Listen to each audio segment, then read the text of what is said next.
As nations cope with atrocities by the Islamic State, Boko Haram, and similar groups, world leaders are seeking ways to loosen the grip of violent extremists. Nations must work together to stop extremist groups' messages of hate, according to Secretary of State Kerry. Poisonous ideas can come from almost anywhere, from parents, teachers, friends, preachers, politicians, from the pretty woman on a radical website who lures people, or the man in the next cell who proselytizes while in prison.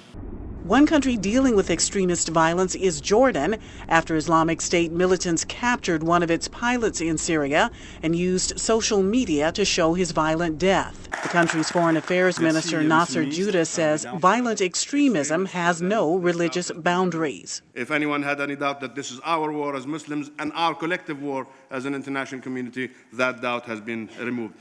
The United States estimates more than 20,000 foreign fighters have joined the Islamic State in Iraq and Syria, with at least 3,400 coming from Western nations. To fight the recruiting efforts of extremist groups, the White House is trying to bolster community engagement in building awareness and looking for signs of radicalization. That's especially important for young people who may feel trapped in impoverished communities, says President Obama. Where there is no order and no path for advancement, where there are no educational opportunities, where there are no ways to support families, and no escape from injustice and the humiliations of corruption, that feeds instability and disorder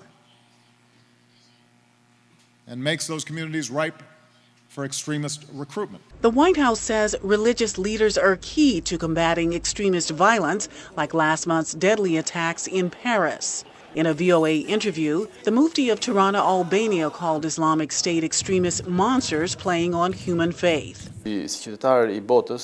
I feel pain and am shocked by this barbarity of the 21st century that ISIS is conducting.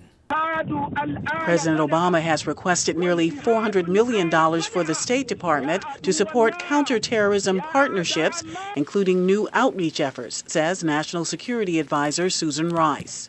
The United States will launch new initiatives to build the capacity of partners in North Africa and the Sahel to develop strategies that counter violent extremism. And we're going to track our collective progress with future meetings to make sure our efforts remain linked up. The U.S. and its global partners plan to assess their progress in the fight against extremism at the UN General Assembly in September. Pam Dockins, VOA News, the State Department.